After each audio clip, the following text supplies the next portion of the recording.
Lei número 28, seja ousado. Inseguro quanto ao que fazer, não tente. Suas dúvidas e hesitações contaminarão os seus atos. A timidez é perigosa, melhor agir com coragem. Qualquer erro cometido com ousadia é facilmente corrigido com mais ousadia. Todos admiram o corajoso, ninguém louva o tímido. Audácia e hesitação. Uma breve comparação psicológica. Audácia e hesitação despertam reações psicológicas diferentes em seus alvos. A hesitação coloca obstáculos no seu caminho, a audácia os elimina. Quando você compreender isso, verá que é essencial superar a sua timidez natural e praticar a arte da ousadia. Estes são alguns dos efeitos psicológicos mais pronunciados da audácia e a timidez. A mentira. Quanto mais ousada, melhor. Todos nós temos fraquezas e nossos esforços nunca são perfeitos, mas agir com audácia tem a magia de ocultar nossas deficiências. Os trapaceiros sabem que quanto maior a ousadia de uma mentira, mais convincente ela é. A audácia descarada torna a história mais verídica, distraindo a atenção das suas incoerências. Ao colocar em prática uma trapaça ou participar de algum tipo de negociação, vá mais longe do que planejou. Peça à lua e ficará surpreso com a frequência com que a terá.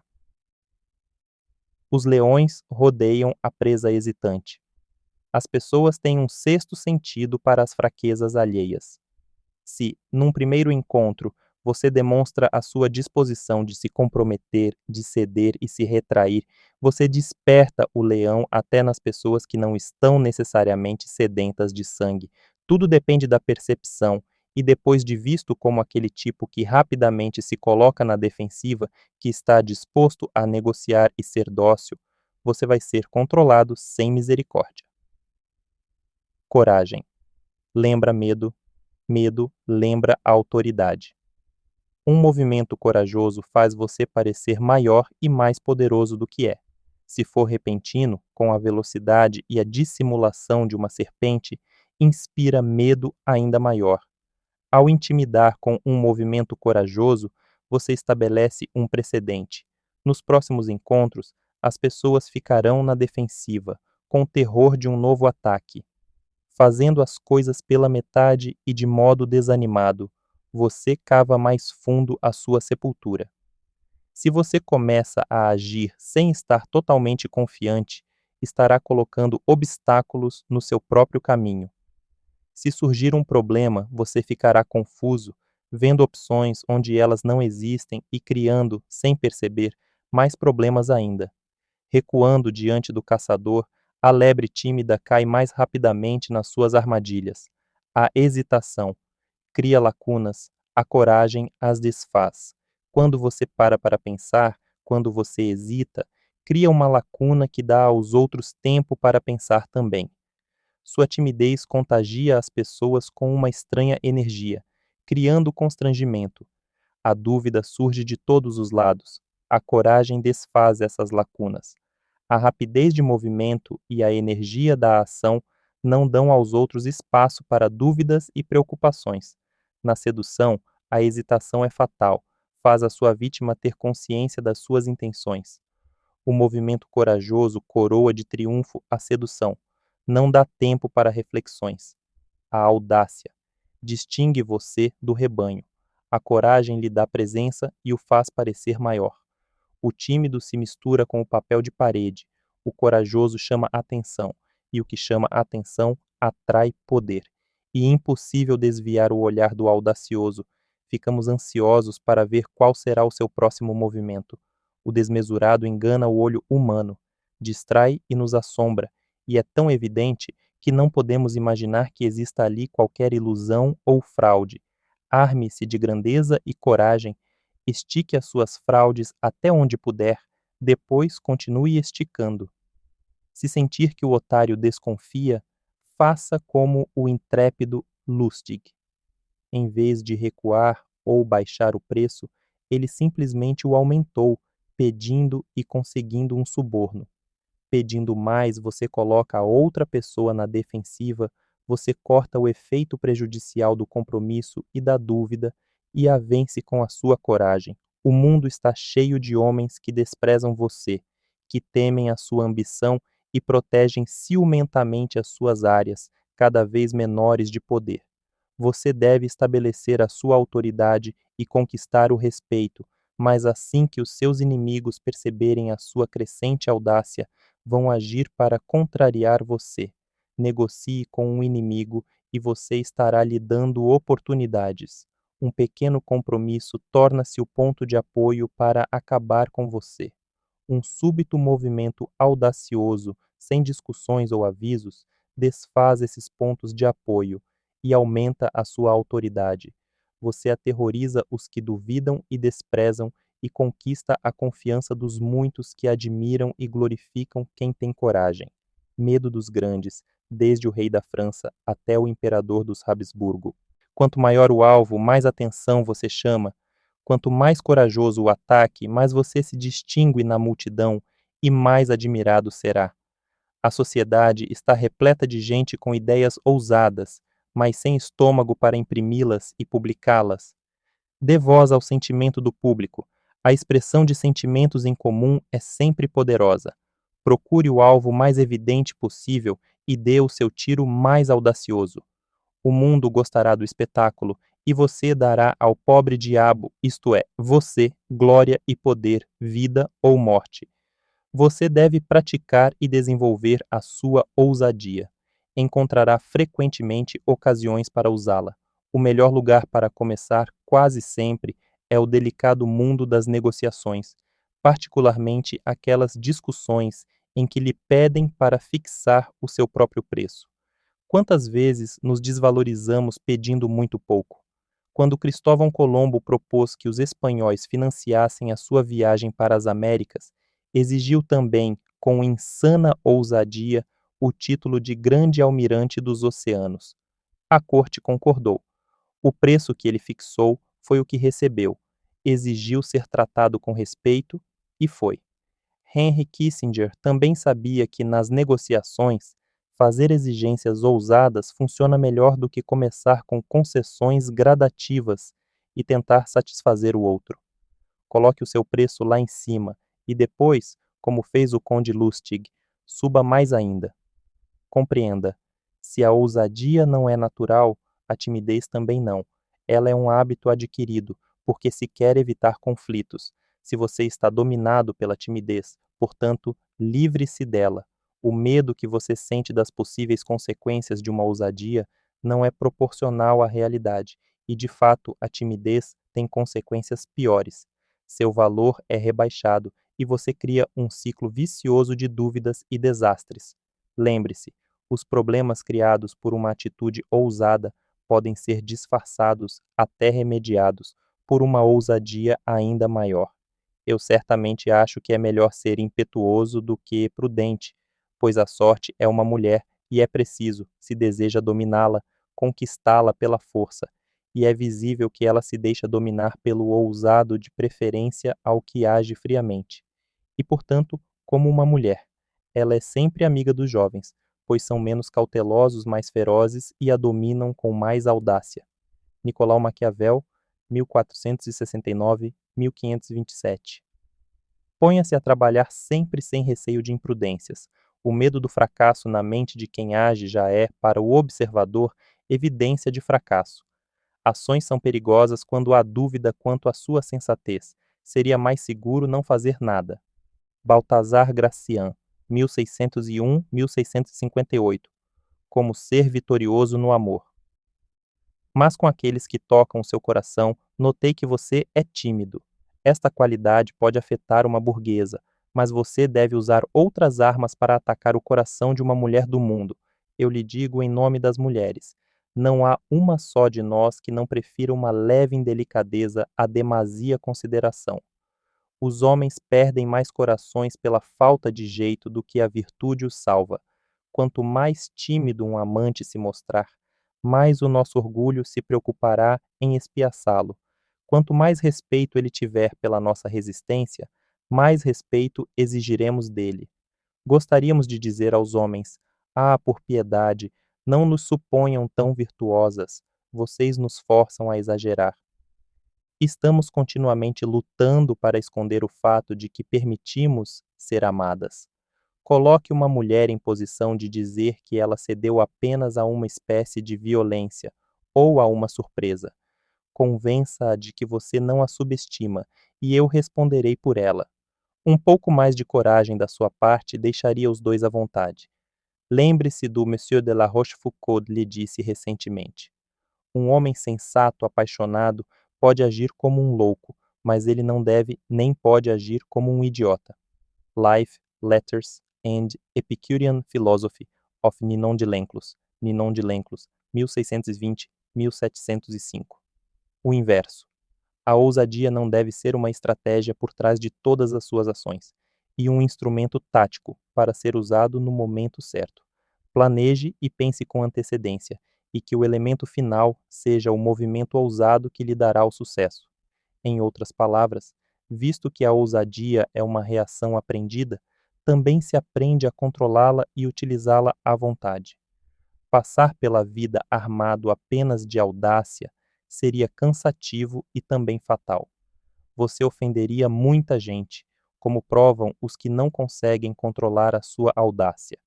A timidez não tem lugar no reino do poder, mas com frequência será vantajoso para você fingir que é tímido. Aí, é claro, não se trata mais de timidez, mas de uma arma ofensiva. Você está iludindo os outros exibindo uma timidez, para lhes mostrar as suas garras corajosamente mais tarde. Lei número 29. Planeje até o fim.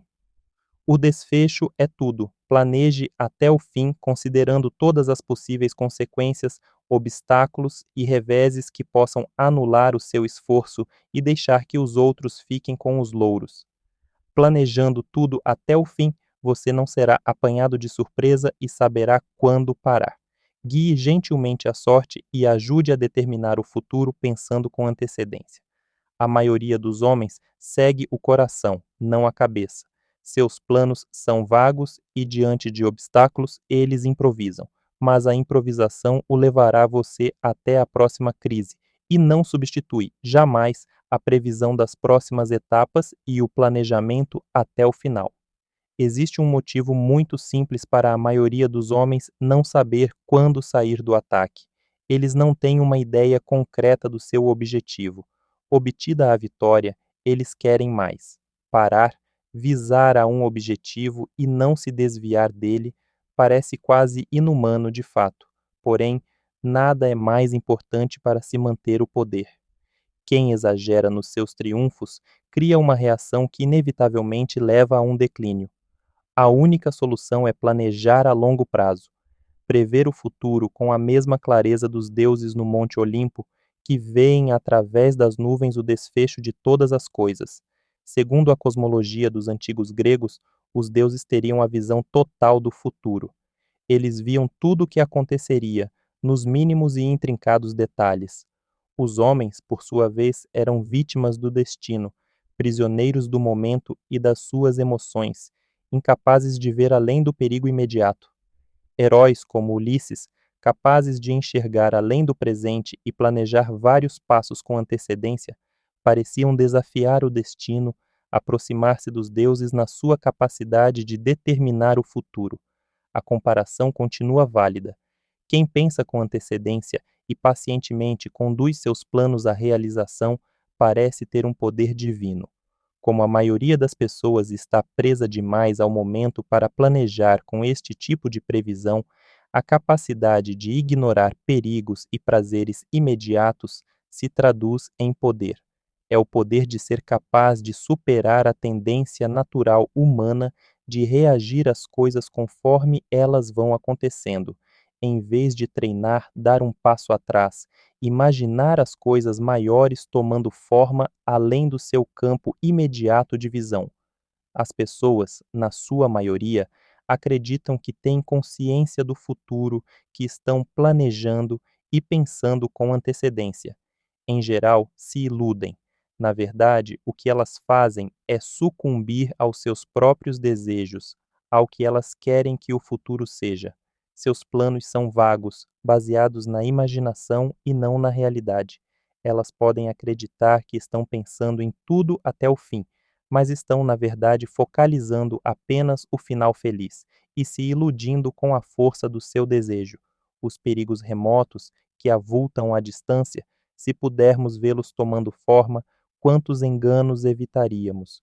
Quantos planos abortaríamos instantaneamente se percebêssemos que, evitando um pequeno perigo, só fazemos cair em outro maior? Há tanto poder não no que você faz, mas no que você não faz, naquelas ações tolas e precipitadas de que você se abstém, antes que elas o metam em maiores confusões. Planeje todos os detalhes antes de agir. Não permita que a indefinição dos seus planos lhe cause problemas. Haverá consequências não previstas? Surgirão novos inimigos? Alguém vai tirar proveito do meu esforço? Finais infelizes são muito mais comuns do que os felizes. Não se deixe iludir pelo final feliz que você está imaginando. As eleições de 1848 na França se resumiram a uma luta entre Louis-Adolphe Thiers, o homem da ordem, e o general Louis-Eugène Cavaignac, o agitador de direita. Quando Thiers percebeu que tinha ficado inevitavelmente para trás nessa corrida, procurou desesperado uma solução. Seu olhar caiu sobre Luís Bonaparte, sobrinho-neto do grande general Napoleão e um modesto representante no parlamento. Este Bonaparte parecia meio imbecil, mas bastava o seu nome para elegê-lo num país que ansiava por um governante forte. Ele seria um marionete nas mãos de Thiers e, no final, seria empurrado para fora de cena.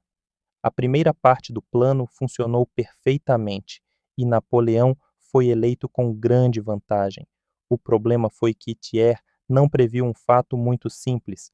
O imbecil era, na realidade, um homem de enormes ambições. 3 anos depois, ele dissolveu o parlamento, declarou-se imperador e governou a França por mais 18 anos, para o horror de Thiers e o seu partido. O desfecho é tudo. É ele que determina quem fica com a glória, o dinheiro, o prêmio. O seu desfecho deve ser cristalino e você não deve perdê-lo de vista. Você deve também descobrir como se livrar dos abutres que ficam rondando lá em cima, tentando sobreviver das carcaças da sua criação. E você deve prever as muitas crises possíveis que o tentarão a improvisar. Bismarck venceu estes perigos porque planejou até o fim, manteve o curso em meio a todas as crises e jamais deixou que lhe roubasse a glória. Alcançado o seu objetivo, ele se encolheu como uma tartaruga no casco. Este tipo de autocontrole é divino. Quando você prevê várias etapas com antecedência e planeja seus movimentos até o fim, não será mais tentado pela emoção ou pelo desejo de improvisar. Sua lucidez o livrará da ansiedade e da indefinição que é a razão básica de tantos deixarem de concluir com sucesso as suas ações. Você enxerga o desfecho e não tolera desvios. Não entrar é tão mais fácil do que ter de sair. Devemos agir ao contrário do junco que, ao primeiro despontar, lança uma haste longa e reta, mas depois, como que exausto, faz vários nós densos, indicando que não possui mais o vigor e o impulso original. É melhor começar gentil e tranquilamente, poupando o fôlego para o embate e os golpes vigorosos para concluir o nosso trabalho. No início, nós é que orientamos os negócios e os mantemos em nosso poder. Mas, frequentemente, uma vez colocados em ação, são eles que nos guiam e nos arrastam. Montaigne, 1533-1592. Veja o desfecho. Não importa o que esteja considerando. Com frequência, Deus permite a um homem de felicidade para, em seguida, arruiná-lo totalmente. As histórias. Heródoto, século V a.C. Quem procura videntes para saber o futuro está se privando, inconscientemente, de uma sugestão interior 1000 vezes mais precisa do que qualquer coisa que eles possam dizer. Walter Benjamin, 1892-1940. A experiência mostra que, prevendo com bastante antecedência os passos a serem dados, é possível agir rapidamente na hora de executá-los. Cardeal Richelieu, 1585-1642. O inverso. Entre os estrategistas, já é comum a ideia de que o seu plano deve incluir alternativas e ter uma certa flexibilidade. Não há dúvida quanto a isso. Se você se prende a um plano com muita rigidez, não será capaz de lidar com as súbitas mudanças na sorte. Depois de examinar as possibilidades futuras e decidir qual é a sua meta, você deve aumentar as alternativas e estar aberto a novos caminhos para chegar até lá. A maioria das pessoas, no entanto, perde menos com o excesso de planejamento e rigidez do que com a indefinição e a tendência a improvisar constantemente diante das circunstâncias. Portanto, não há motivo para se cogitar no inverso desta lei, pois nada se ganha recusando-se a pensar no futuro e planejar tudo até o fim. Pensando com bastante clareza e antecedência, você verá que o futuro é incerto e que deve estar disposto a fazer adaptações. Só um objetivo claro e um plano de longo alcance lhe dará essa liberdade. Lei número 30. Faça as suas conquistas parecerem fáceis. Seus atos devem parecer naturais e fáceis. Toda a técnica e o esforço necessários para sua execução e também os truques devem estar dissimulados.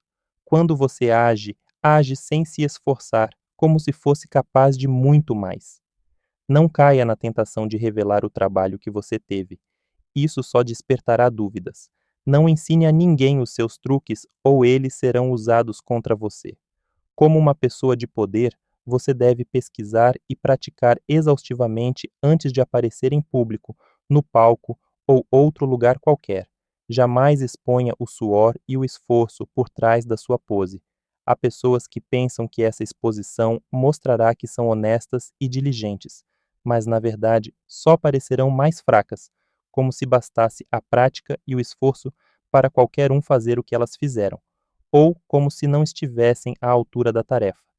Guarde para você o seu esforço e os seus truques, e parecerá ter a graça e a facilidade de um Deus.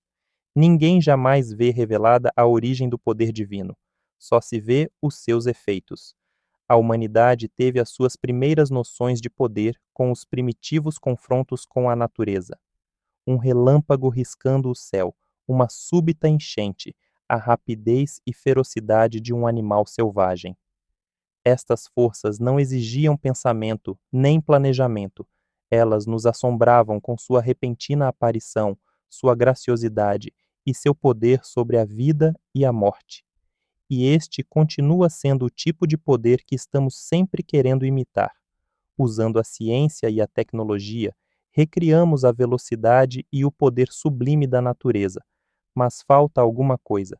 Nossas máquinas são barulhentas e desajeitadas. Elas revelam o esforço que fazem. Até as melhores criações da tecnologia não anulam a nossa admiração por coisas que se movem rápida e facilmente. O poder que as crianças têm de nos fazer ceder às suas vontades vem de um tipo de encanto sedutor que sentimos na presença de uma criatura menos reflexiva e mais graciosa do que nós. Não podemos voltar a esse estado, mas se pudermos criar a aparência deste tipo de facilidade, despertaremos nos outros a reverência primitiva que a natureza sempre evocou na humanidade. Um dos primeiros escritores europeus a expor este princípio vinha de um dos ambientes mais antinaturais, a corte renascentista. Em O Livro do Cortesão, publicado em 1528, Baldassare Castiglione descreve os modos altamente elaborados e sofisticados do perfeito cidadão palaciano. E, no entanto, explica Castiglione, o cortesão deve executar esses gestos com o que ele chama de espresatura, a capacidade de fazer o que é difícil parecer fácil. Ele recomenda ao cortesão que pratique em tudo um certo descaso que dissimula o talento artístico e torna o que se diz e o que se faz aparentemente natural e fácil. Todos nós admiramos a realização de algum feito extraordinário, mas se ele for natural e gracioso, nossa admiração é 10 vezes maior. Enquanto esforçar-se no que está fazendo e Não fazer mistério disso revela uma extrema falta de graça e faz com que tudo, não importa o seu valor, tenha um desconto. A ideia de esprezatura vem principalmente do mundo da arte. Todos os grandes artistas do Renascimento mantinham suas obras cuidadosamente em sigilo. Só depois de terminada, a obra-prima era mostrada ao público. Michelangelo proibia até os papas de verem o seu trabalho em andamento. O artista renascentista tinha sempre o cuidado de fechar a porta de seus estúdios, seja para os patronos como para o público em geral, não por medo de imitações, mas porque a feitura da obra prejudicaria a magia do efeito e a sua estudada atmosfera de beleza fácil e natural. O pintor renascentista Vasari, que foi também o primeiro grande crítico de arte, ridicularizava as obras de Paolo Uccello, obcecado com as leis de perspectiva. O esforço de Uccello para melhorar a aparência de perspectiva era óbvio demais nas suas obras. Suas pinturas ficavam feias e elaboradas, sobrecarregadas com o esforço que ele fazia para conseguir os efeitos que desejava. Reagimos da mesma forma quando vemos artistas representando de uma forma muito exagerada. O excesso de esforço desfaz a ilusão. Também nos deixa constrangidos. Os artistas calmos e graciosos, por sua vez, nos deixam à vontade, dando a ilusão de naturalidade e de serem eles mesmos, mesmo se tudo o que eles fazem implique muito trabalho e prática. A ideia de esprezatura é relevante em todas as formas de poder, pois o poder depende vitalmente das aparências e das ilusões que você cria. Suas ações em público são como obras de arte. Devem agradar aos olhos, criar expectativas, até divertir. Quando você revela o esforço da sua criação, torna-se mais um mortal entre tantos outros. O que é compreensível não inspira respeito. Achamos que poderíamos fazer igual se também tivéssemos tempo e dinheiro. Evite a tentação de mostrar como você é brilhante. Você é mais esperto ocultando os mecanismos do seu brilhantismo. Ao aplicar este conceito à sua vida diária, Talleyrand ampliou muito a sua aura de poder. Nunca lhe agradou trabalhar demais, portanto fazia os outros trabalharem por ele, espionando, pesquisando, fazendo minuciosas análises. Com tanta força disponível, ele mesmo nunca parecia se cansar. Quando seus espiões revelavam que uma determinada coisa estava para acontecer, ele a comentava socialmente como se estivesse sentindo essa iminência. Consequentemente, as pessoas achavam que ele era clarividente. Suas declarações medulares e sua espirituosidade pareciam sempre resumir uma situação perfeitamente, mas estavam baseadas em muita pesquisa e raciocínio. Para quem estava no governo, inclusive o próprio Napoleão, Talleyrand dava a impressão de um poder imenso, efeito que dependia totalmente da aparente facilidade com que ele realizava suas proezas. Existe um outro motivo para esconder seus atalhos e truques. Se você deixa vazar essas informações, estará dando aos outros ideias que poderão usar contra você. Você perde o benefício do silêncio. Tendemos a querer que o mundo saiba o que fizemos. Queremos recompensar a nossa vaidade conquistando aplausos por nosso esforço e brilhantismo, e até mesmo queremos simpatia pelas horas que levamos para fazer a nossa obra-prima. Aprenda a controlar esta tendência a dar com a língua nos dentes, pois o seu efeito será quase sempre o oposto do esperado. Lembre-se, quanto mais misteriosas as suas ações, maior será o seu poder. Você fica parecendo a única pessoa capaz de fazer o que você faz, e a aparência de ser possuidor de um talento exclusivo tem um poder imenso. Finalmente, como você consegue as coisas com graça e facilidade, as pessoas acham sempre que, esforçando-se, você poderia fazer mais. Isto desperta não só admiração, como um certo temor. Seus poderes são ilimitados.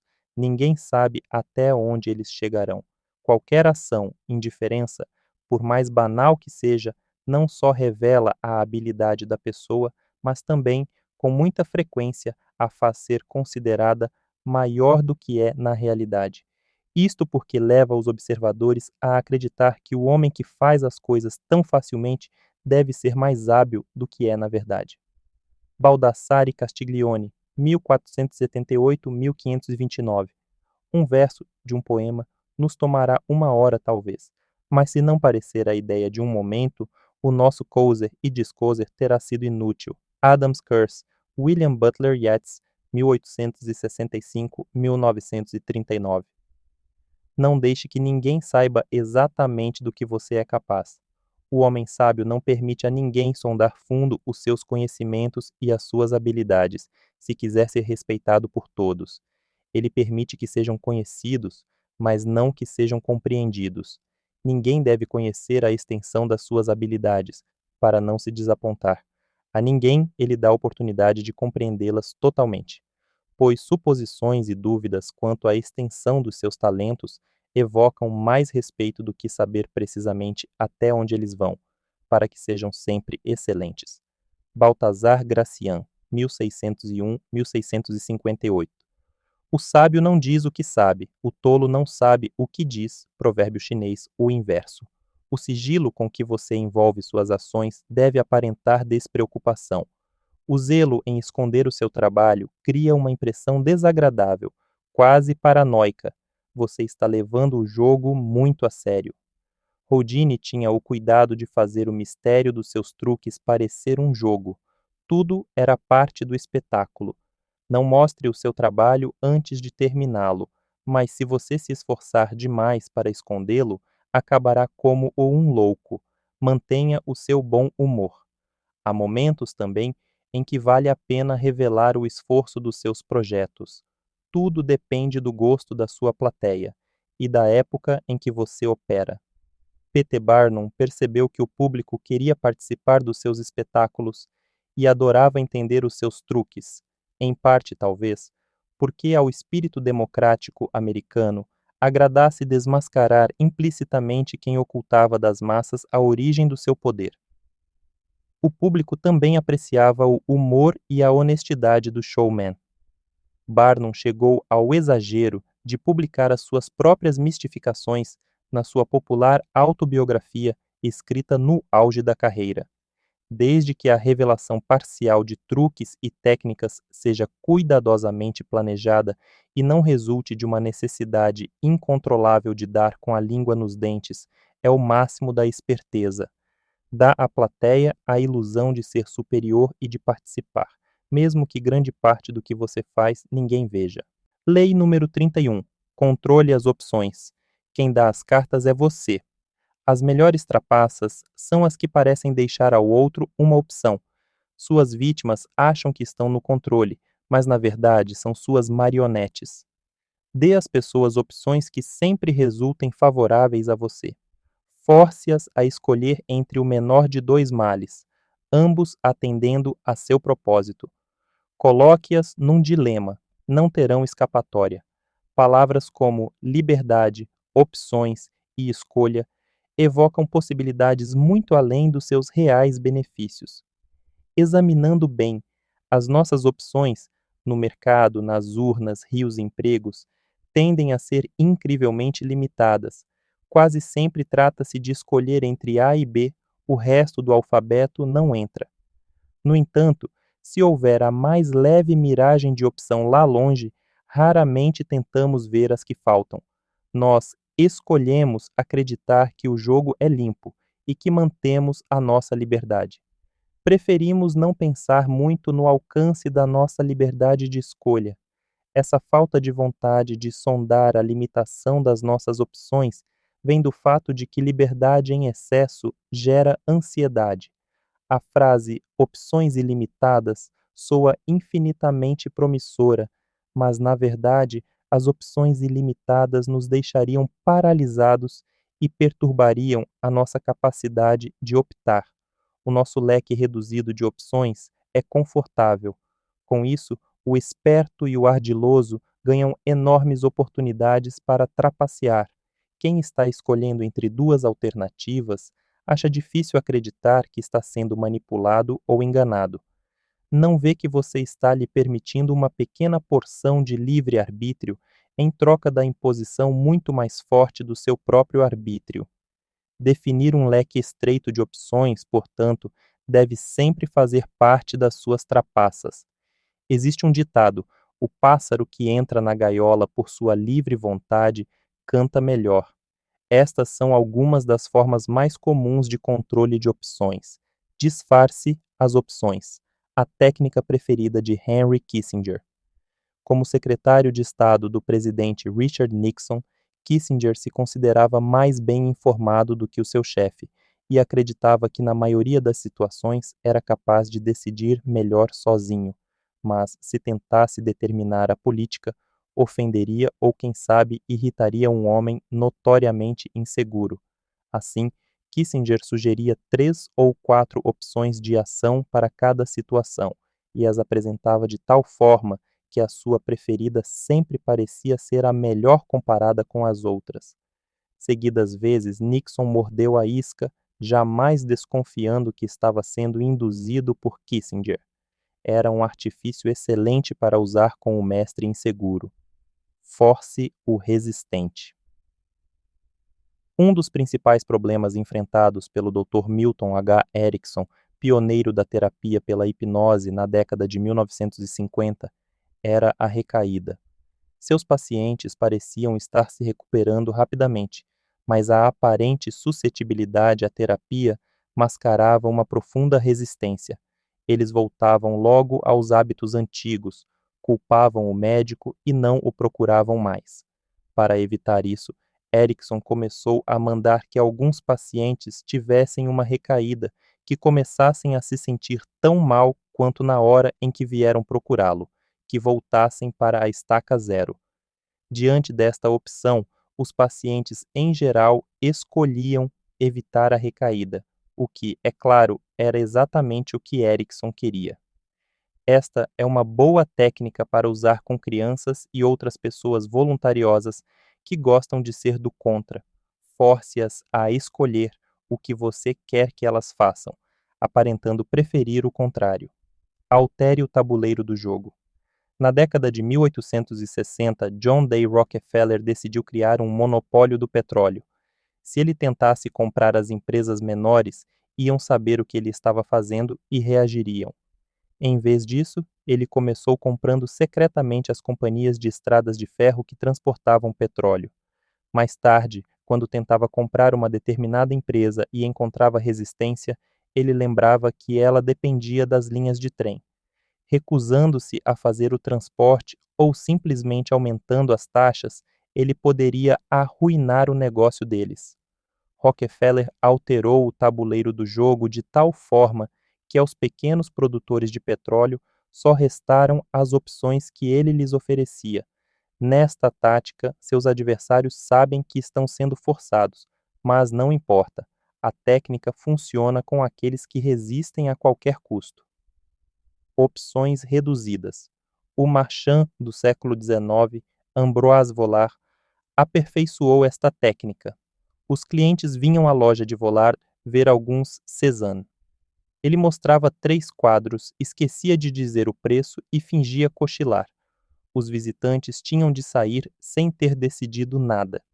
Em geral, voltavam no dia seguinte para ver os quadros novamente, mas aí Vollard mostrava obras menos interessantes, fingindo achar que eram as mesmas da véspera. Os clientes desconcertados examinavam as novas ofertas e iam embora para pensar melhor e voltar depois. Mais uma vez a cena se repetia. Vollard mostrava quadros de qualidade ainda mais inferior. Finalmente, os compradores percebiam que era melhor pegar o que ele estava mostrando, porque amanhã poderiam ter de se satisfazer com algo pior, talvez até mais caro.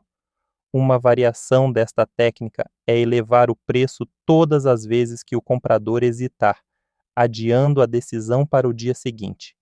E uma excelente tática de negociação com os indecisos crônicos, que vão achar que é melhor comprar hoje do que esperar até amanhã. O homem fraco à beira do precipício. Os fracos são os mais fáceis de manobrar controlando suas opções. O cardeal de Hertz o grande agitador do século XVII, serviu como assistente extraoficial do Duque de Orleans, que era notoriamente indeciso. Era uma luta constante tentar convencer o Duque a agir. Ele hesitava, pesava as opções e aguardava até o último momento, provocando úlceras nas pessoas que viviam à sua volta. Mas Hertz descobriu um jeito de lidar com ele. Descrevia todos os tipos de perigos, exagerando-os ao máximo, até que o Duque visse abismos se abrindo em todas as direções exceto uma, a que Hertz o estava forçando a seguir. Esta tática é semelhante à de disfarçar as opções, mas com os fracos você precisa ser mais agressivo. Trabalhe com as emoções deles. Use o medo e o terror para forçá-los a tomar uma atitude. Tente a razão e eles sempre encontrarão um jeito de deixar para depois. Irmãos no crime. Esta é uma técnica tradicional de trambicagem. Você atrai suas vítimas para algum esquema criminoso, criando entre vocês um vínculo de sangue e culpa. Eles participam da sua fraude, cometem um crime ou acham que cometem e são facilmente manipulados. Serge Stavisky, o grande trambiqueiro francês da década de 1920, envolveu o governo de tal forma nas suas fraudes e trapaças que o Estado não ousou processá-lo e escolheu deixá-lo em paz. E mais sensato envolver nas suas fraudes aquela pessoa que mais poderá prejudicá-lo se você falhar. Esse envolvimento pode ser sutil. A simples suposição de estarem envolvidos estreitará suas opções e comprará o seu silêncio. As garras de um dilema. Esta ideia foi demonstrada na famosa Marcha sobre a Geórgia do general William Sherman durante a Guerra Civil Americana. Embora os confederados soubessem em que direção Sherman estava indo, eles nunca sabiam se ele atacaria pela direita ou pela esquerda, pois ele dividia seus exércitos em duas alas, e, desviando-se de uma, eles enfrentavam a outra. Esta é uma técnica clássica usada pelos advogados nos julgamentos. O advogado leva as testemunhas a decidir entre duas explicações possíveis para o que aconteceu, ambas fragilizando a sua história. Elas têm de responder às perguntas do advogado, mas tudo o que dizem as incrimina. A chave para este movimento é atacar rapidamente, não deixar que a vítima tenha tempo para pensar numa escapatória. Enquanto tentam resolver o dilema, cavam o próprio túmulo. Compreenda, na luta contra os seus rivais, em geral é necessário que você os magoe. Se você for nitidamente o agente da punição deles, espere um contra-ataque, espere a vingança. Se, no entanto, eles acharem que são eles mesmos os agentes do seu próprio infortúnio, vão se submeter quietos. Quando Ivan, o Terrível, trocou Moscou por uma cidadezinha no campo, os cidadãos que lhe pediram para voltar concordaram com sua exigência de poder absoluto. No futuro, eles se ressentiram menos com o terror que ele desencadeou por todo o país, porque, afinal de contas, eles é que lhe tinham dado esse poder. Por isso, é sempre bom deixar que a vítima escolha o veneno e dissimular ao máximo que é você quem está lhe oferecendo. Pois as feridas e todos os outros males que os homens infligem a si próprios espontaneamente e por sua livre escolha são a longo prazo menos dolorosos do que os infligidos por outras pessoas. Nicolau Maquiavel, 1469-1527. O mentiroso. Era uma vez na Armênia um rei que, sentindo-se num estranho estado de espírito e precisando se divertir um pouco, enviou arautos por todo o reino, proclamando o seguinte: Ouçam todos, aquele que provar ser o maior mentiroso da Armênia receberá uma maçã de ouro das mãos de Sua Majestade, o rei. Gente de todas as cidades e aldeias, de todos os níveis e condições, príncipes, mercadores, fazendeiros, sacerdotes, ricos e pobres, altos e baixos, gordos e magros vieram em multidão ao palácio. Não faltavam mentirosos naquela terra, e cada um contou a sua mentira ao rei. Governantes, entretanto, Estão acostumados cote em todos, 05 tipos de mentira, e nenhuma daquelas convenceu o rei de que era a melhor. Ele começou a se cansar com este tiovo esporte e já estava pensando em cancelar a competição sem declarar um vencedor, quando apareceu diante dele um homem pobre e esfarrapado, carregando debaixo do braço uma grande ânfora de barro. O que posso fazer por você? Perguntou Sua Majestade. Senhor, disse o homem, ligeiramente espantado. Sem dúvida, não se recorda? Deve-me um pote de ouro e vim pegá-lo. Você é um grande mentiroso, exclamou o rei. Não lhe devo nada. Um grande mentiroso eu sou, disse o homem pobre. Então me dê a maçã de ouro. O rei, percebendo que o homem estava tentando lhe passar a perna. Não, não, você não é mentiroso. Então, me dê o pote de ouro que me deve, senhor, disse o homem. O rei se viu num dilema e lhe entregou a maçã de ouro. Contos e Fábulas do Folclore Armênio Charles Downing, 1993. O inverso. O controle das opções tem um só propósito: despistá-lo como agente de poder e punição. A tática funciona melhor, portanto, com aqueles cujo poder é frágil, que são incapazes de agir abertamente sem despertar suspeitas, ressentimento e raiva. Até como regra geral, raramente é sensato ser visto exercendo o poder de maneira direta e prepotente, não importa o quanto você seja seguro ou importante. Por outro lado, ao limitar as opções dos outros, você às vezes limita as suas. Há situações em que é mais vantajoso deixar seus rivais com mais liberdade. Vendo-os agir, você tem ótimas oportunidades para espionar, reunir informações e planejar suas fraudes. Um banqueiro do século XIX, James Rothschild, gostava deste método. Ele sabia que se tentasse controlar os movimentos dos adversários, perderia a chance de observar as suas estratégias e planejar uma ação mais eficaz. Quanto mais liberdade ele lhes dava a curto prazo, mais poderia impor a sua vontade a longo prazo.